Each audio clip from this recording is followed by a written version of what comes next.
લોકમત ન્યૂઝમાં આપનું સ્વાગત છે। આરોગ્ય શાખા છોટાઉદેપુર અને જિલ્લા ક્ષય કેન્દ્ર છોટાઉદેપુર દ્વારા સબ જેલ છોટાઉદેપુર ખાતે જનરલ સ્ક્રીનિંગ અને સારવાર કેમ્પનું આયોજન કરવામાં આવ્યું હતું, જેમાં 53 જેટલા કેદીઓ તથા ઇન્ચાર્જ જેલ સુપ્રિન્ટેન્ડન્ટ ડી.કે. પરમાર સહિત જેલ સ્ટાફનું હેલ્થ સ્ક્રીનિંગ કરવામાં આવ્યું હતું, જેમાં TB, HIV, diabetes, haemoglobin, blood pressure, malaria સહિતના લોહીની જરૂરી તપાસ તેમજ ટીબી મુક્ત ભારત અભિયાન 2.0 અંતર્ગત 100 દિવસીય ઝુંબેશ હેઠળ ટીબી રોગના લક્ષણો ધરાવતા દર્દીઓની ગળફાની તપાસ તથા હેલ્ડ એક્સરે મશીન દ્વારા છાતીનો એક્સરે તથા ટીબી રોગના નિદાન માટે જરૂરી તપાસ હાથ ધરાઈ હતી।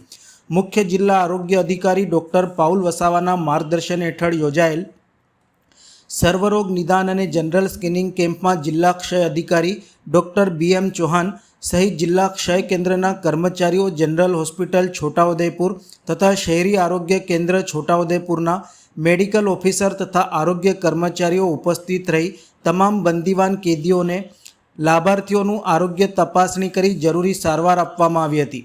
તેમજ જિલ્લા ક્ષય કેન્દ્ર છોટાઉદેપુરના વાલસિંગભાઈ રાઠવા દ્વારા જણાવવામાં આવ્યું હતું।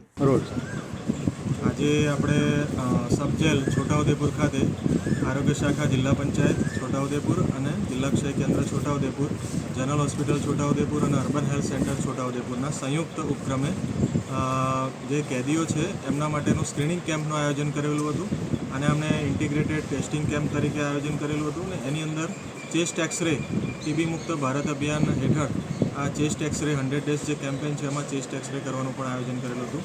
અંદાજિત 55થી વધારે કેદીઓનું આમાં સ્ક્રીનિંગ કરવામાં આવેલ છે, એમની લોહી તપાસ કરવામાં આવી છે, જનરલ હેલ્થ ચેકઅપ કેમ્પ કરવામાં આવેલું છે અને જેને કોઈ સામાન્ય બીમારી હોય તો એના માટે દવા પણ આપવાની વ્યવસ્થા કરવામાં આવી હતી। અહીંયા જેલર સાહેબ શ્રીના સહયોગ પૂરેપૂરા મળેલા હતા અને સાથે સાથે એમના એક્સરે પણ પાડવામાં આવેલા હતા અને જે કેદીઓ છે એમાંથી દરેકનું એચઆઈવી, એચબીએસીજી, સિફિલિસ અને એનું ટેસ્ટિંગ માટે બ્લડ પણ સેમ્પલ કલેક્ટ કરવામાં આવ્યું હતું। હું ડૉક્ટર બી.એમ. ચૌહાણ, જિલ્લા ક્ષય અધિકારી